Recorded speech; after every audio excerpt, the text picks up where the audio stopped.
Welcome back to the second half of our Points of Interest episode today. What is this? Today is November the 9th. The 9th, right.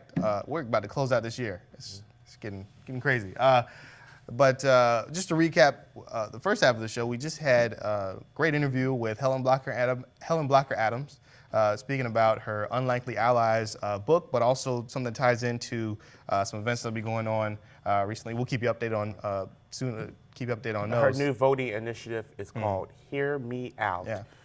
which is to educate voters and constituents about open primaries in Georgia and South Carolina. Right. And just to reiterate what Helen said, this is not to promote a certain candidate, but just to inform voters that they do have the option of voting in open primaries for a Republican candidate if they wish. Yeah, and that's great. I mean, I'm trying to think. I don't think I've heard anything like that being done before. And I think she has, she has the name and probably the audience enough to pull people from those different backgrounds to come and have a conversation and, especially enjoy since some this time. is a nonpartisan approach, and this is more of pretty much trying to unify the community, and I think a lot of people will be very receptive to that. And I asked her before we got back on camera to clarify some things, and she said it's really about the issues. As far as what we're talking about, as far as the politics that's involved, it'll be about talking on the issues, not necessarily candidates, not necessarily parties. But obviously, in this election, the candidates that we'll be talking about are Barack Obama and the field of Republicans. Right. So looking forward to having some interesting conversations. Of course, those conversations will be framed by the people who come. So, you just have to, see how colorful the crowd is, as far as the personalities and attitudes and no pun intended. Well, I mean, this guy. Whether it's, people coming out there really to press hard on people or issues, or, hopefully there'll be some fact checking, because you never know how this. The overall mood of the voters right now, I think, is financial security, jobs, and the economy. Yeah. And they're going to want to relate to someone who can speak to their need, who can more relate to them and help them in their time of need. So this is a good, I like this initiative by Ms. Helen Blocker Adams, and I think it would do very well. Yeah, yeah, and maybe she'll spawn something, that goes on in other states, across the nation, something like this, that can Exactly. really inform the voting populace. So. Well, we're going to move on to pop culture, and Joey, what's the latest on Mr. Bieber? This isn't I guess we're updating from the last episode, but apparently, Justin Bieber's agreed to submit some DNA.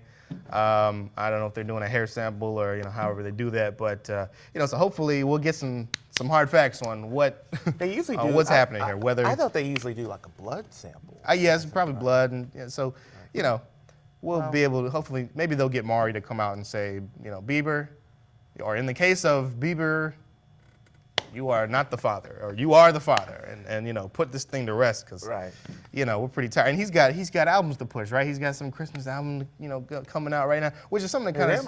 I knew Michael Bublé had a Christmas album coming out. Well, I know, I'm trying to remember something like it's Under the Mistletoe. I think is Bieber's new thing.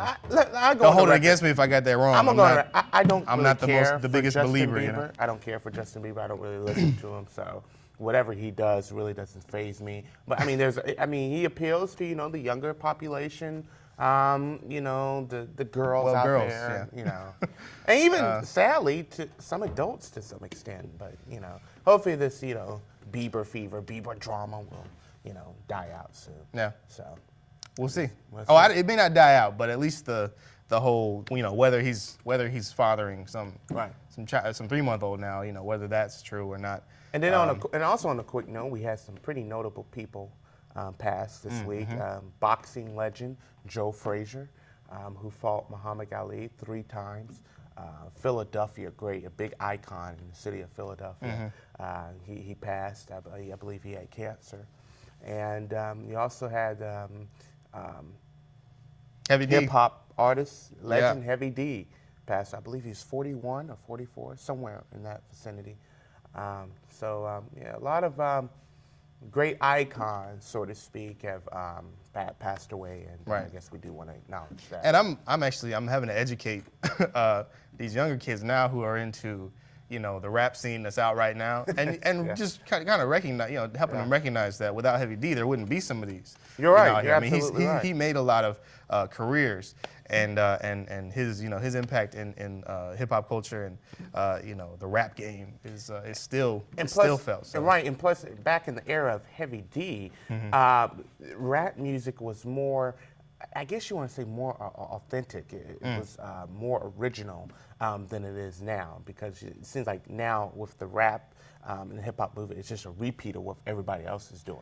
Well, yeah, lot of it's a copycats out repackaging with a maybe a glossier finish, what have Right. you. But yeah, I mean, I guess when Heavy D was coming up and all that, all those the names that still resonate of genuine hip hop as people started getting into it. I mean that was it was, I guess, and a lot of times it even had more social commentary attached to it. I mean, there people were saying things, there were statements made. Now I ask the kids at the Boys and Girls Club all the time, what's that song about? And they can't tell me. They can't tell me Well, what that song is when about. I think of Heavy D, like when I talk about the original hip hop, you can't help but think of artists like Tupac or the Notorious B.I.G. Or the Hook NWA. NWA, Nate Dogg. What I would consider more authentic or original hip hop. So I will agree with you in that mindset. I guess we're going to switch gears now to politics. Don't we always do that? Believe it or not, They're so tired of it. One day they're gonna be like, when are they gonna stop talking There about is politics? another debate tonight, Joey. Right. You think they're gonna be playing any Heavy D at that? No, probably not. Probably not. I would do it just to see how they react. A nice commemoration. Right. Anyway. CNBC, not MSNBC, Right. but CNBC will be airing tonight's GOP debate. So the business wing. The business wing. Expected to be relatively economic issues, to talk about jobs, talk about the economy. Speaking of debates, I will be attending this Saturday, November the 12th, GOP debate in Spartanburg, South Carolina. It will be held at the Wofford College. And I am definitely looking forward to that. I've never been to a debate before. I've seen or met a few of the candidates that will be there. And from a journalist perspective, from a person who's involved with media, I'm definitely excited. I'm definitely intrigued. So this one, how's this one going to be aired on? This will be aired on CBS. Okay. It's going to be hosted by CBS and National Journal. Okay. And they will be doing this debate, and especially for South Carolinians, this is really big for them to have a up close and personal view. And this will probably be the one candidates. they're remembering when they go to the polls in January for the first. Right. Because I do want to notice First primary that vote. this is important, especially for South Carolina, because traditionally, whatever candidate wins South Carolina goes on to be the GOP nominee. So South Carolina has some rich history. They're a very crucial state, very pivotal, and the candidates know that, and they have to spend a lot of time and energy here to connect with the voters. Yeah, great. So. Well, and I mean the one candidate that can't get his way out of the news and off the topic of sexual harassment of all things is going to be there, obviously. And and you look at the poll numbers, it's not really hurting him as much as maybe I had no idea that you could be accused, or you could have this much flack in the media and still be top tier. He's right there neck and neck still with Mitt Romney. And I'm gonna approach this from a non-biased approach. Anytime, it's gonna be hard for you. Well, okay. Anytime something like this happens, I would say to any candidate, you're gonna have some people, maybe even some supporters, or some people who are on the edge, who are gonna become skeptical.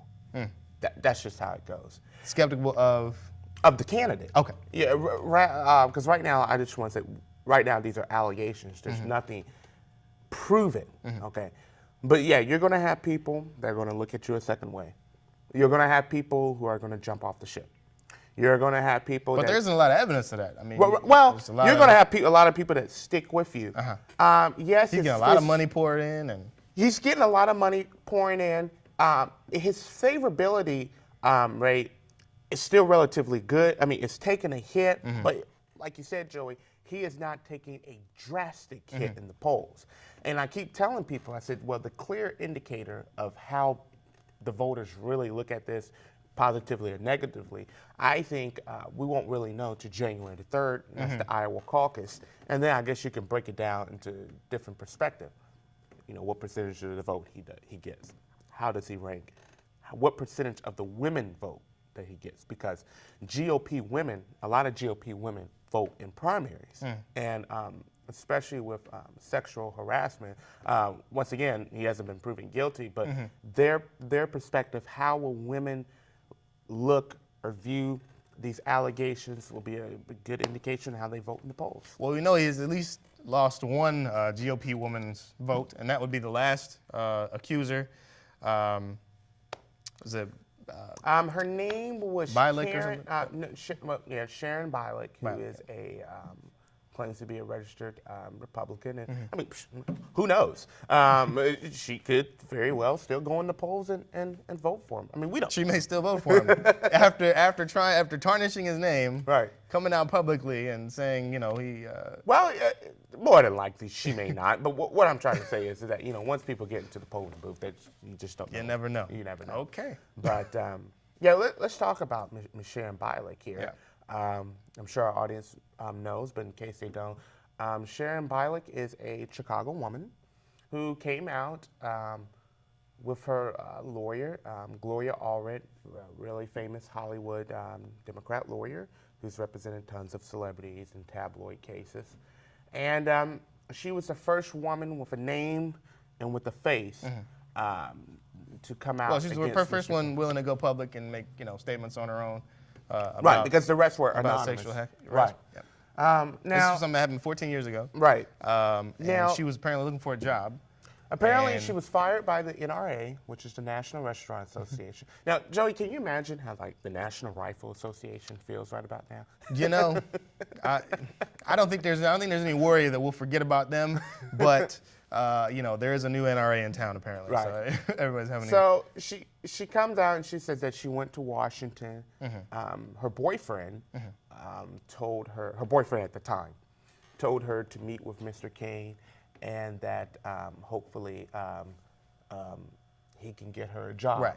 And for sake of time, we can't really go into all the details, but there was an incident when she said that, I'm going to be discreet here. He put his propositioned her for oral sex in a Right, car after sort of treating her all weekend to upgrades in the hotel and Allegedly, you know, going to dinner, what have you.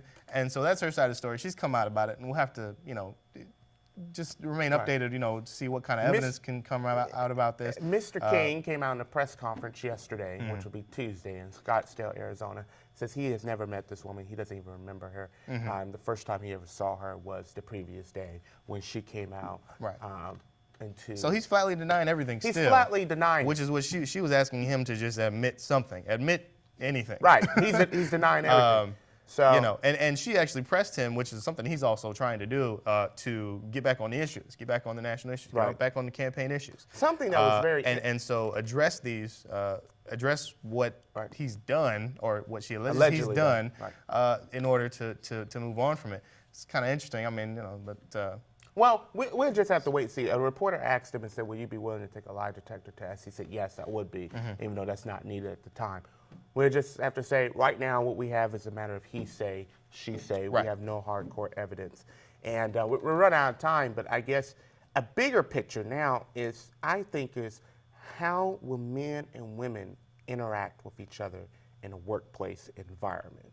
Okay. I guess we have to talk about that another time, because now with all these charges, you have to be extremely careful what you say, what you do. Because Well, you should be professional at all times. you should be professional at all times, but I guess that's the matter of, you know, what's viewed as professional, or, you know, how do people take certain things out of context, or what's appropriate and what's inappropriate. I guess that's another discussion for another time. But Sure. It's been an interesting string of events. Yeah. With Mr. K and with the alleged accusers. But, you know, time will tell. So thanks again for watching. Thanks for tuning in, and hopefully you enjoyed the interview that we had with Helen Blocker Adams. We'll continue to keep you posted on that. And just know that next week there will be no show. We will continue regular programming on November 23rd, and look forward to seeing you then. Have a great week. Goodbye, everyone.